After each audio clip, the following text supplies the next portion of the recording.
बोलिए भगवान श्री गणेश की जय हो। तो आइए, अगर आपने करवा चौथ की कथा सुन ली है हमारे चैनल की, तो अब सुनते हैं करवा चौथ के बाद सुने जाने वाली विनायक जी की कथा, क्योंकि विनायक जी की कथा के बिना अधूरा माना जाता है व्रत। इसीलिए आप विनायक जी की कथा को अवश्य सुने। और मेरी सभी बहनों और मेरी सभी प्यारी माताओं से विनती है कि इस कथा को भी सभी ध्यान से सुने, कथा को आप बीच में ना छोड़े। तो बोलिए विनायक जी महाराज की जय। एक बार भगवान श्री गणेश ने पृथ्वी के मनुष्यों की परीक्षा लेने का विचार किया।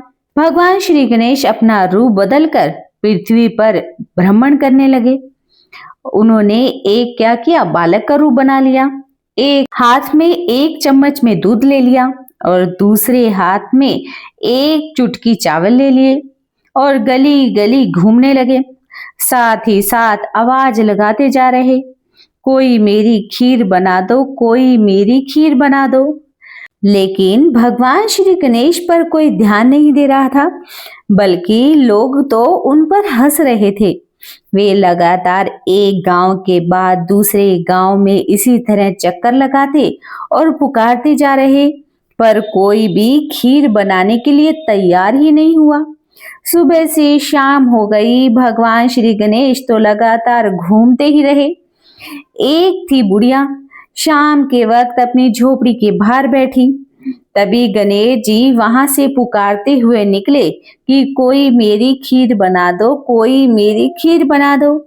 बुढ़िया बहुत कोमल हृदय वाली स्त्री थी। उसने कहा कि ला बेटा, मैं तेरी खीर बना देती हूँ। गणेश जी ने कहा कि माई, अपने घर में से दूध और चावल लेने के लिए कोई बर्तन तो ले आओ। बुढ़िया एक कटोरी लाकर जब झोपड़ी से बाहर निकली तो गणेश जी ने कहा कि अपने घर का सबसे बड़ा बर्तन लेकर आओ माई। बुढ़िया को थोड़ी झुंझलाहट तो हुई, पर उसने कहा कि चलो बच्चे का मन रख लेती हूँ, और अंदर जाकर वह अपने घर का सबसे बड़ा पतीला लेकर बाहर आ गई। गणेश जी ने चम्मच में से दूध पतीले में उड़ेलना शुरू किया। तब बुढ़िया के आश्चर्य की तो कोई सीमा ही ना रही जब उसने देखा कि दूध से पूरा पतीला तो भर गया। एक के बाद वह एक बर्तन झोपड़ी से बाहर लाती और उसमें भगवान श्री गणेश दूध भरते ही चले जाते।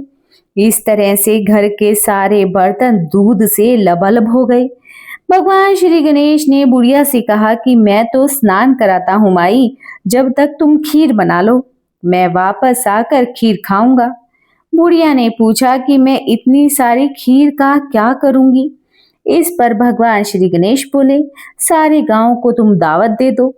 बुढ़िया ने बड़े प्यार से मन लगाकर खीर बनाई। खीर की भीनी भीनी खुशबू, मीठी मीठी खुशबू चारों दिशाओं में फैल गई। खीर बनने के बाद वह हर घर में जाकर खीर खाने का न्योता देने लगी। लोग तो बुढ़िया माई पर हंसने लगे।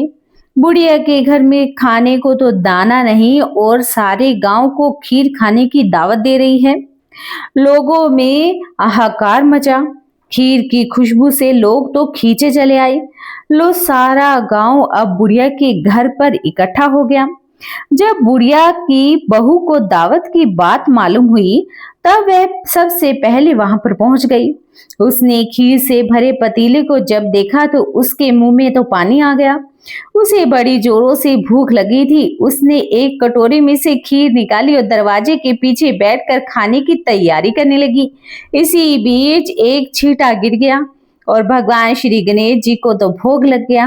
भोग लगने के बाद भगवान श्री गणेश जी तो प्रसन्न हो गए।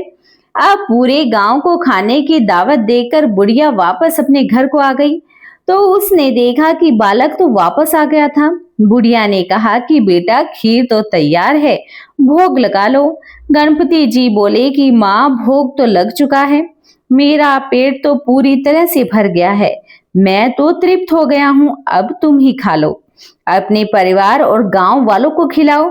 बुढ़िया ने कहा कि यह तो बहुत ज्यादा है, सबका पेट भर जाएगा, इसके बाद भी यह खीर तो बची जाएगी। उस बची हुई खीर का मैं क्या करूंगी। इस पर गणेश जी बोले, उस बची हुई खीर को रात में अपने घर के चारों कोनों में रख देना। और बुढ़िया ने वैसा ही किया। जब सारा गांव जी भर कर खा चुका था तब भी ढेर सारी खीर बच गई। उसने उसके पात्रों को घर के चारों तरफ रख दिया।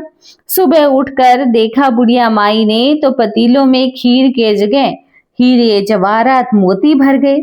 वह बहुत खुश हुई। उसकी सारी गरीबी दूर हो गई। वह आराम से रहने लगी। उसने भगवान श्री गणेश का एक मंदिर भी बनवाया, साथ में एक बड़ा सा तालाब भी खुदवाया। इस तरह उसका नाम दूर दूर तक प्रसिद्ध हो गया। उस जगह हर वर्ष मेला भी लगने लगे। लोग भगवान श्री गणेश की कृपा प्राप्त करने के लिए उस स्थान पर पूजा करते और मान्यता मांगते। भगवान श्री गणेश सबकी मनोकामनाओं को पूर्ण करने लगे। कहानी के अंत में वही मैं आज भी यही शुभकामनाएं देती हूँ। कहने वाले को, कहानी सुनने वाले को, हुंकारा भरने वाले को। जैसी भगवान श्री गणेश ने बुढ़िया माई पर कृपा की, वैसी कृपा सब पर करना, हम सबका भी कल्याण करना। बोलिए गणेश भगवान की जय। अगर आपको हमारे इस YouTube चैनल की एक कथा पसंद आई तो चैनल को सब्सक्राइब करना भूलें। वीडियो को लाइक और शेयर जरूर कर दें। शेयर जरूर करें ताकि और भी मेरी प्यारी माताएं और बहनें इस वीडियो को सुन सकें। आपसे हाथ जोड़कर विनती है, जो भी इस कथा को सुन रहे हैं कमेंट में जरूर लिखिए जय हो विनायक जी महाराज की जय। विनायक जी महाराज सबका कल्याण करे, सबकी झोलियां खुशियों से भर दे। जय हो विनायक जी महाराज।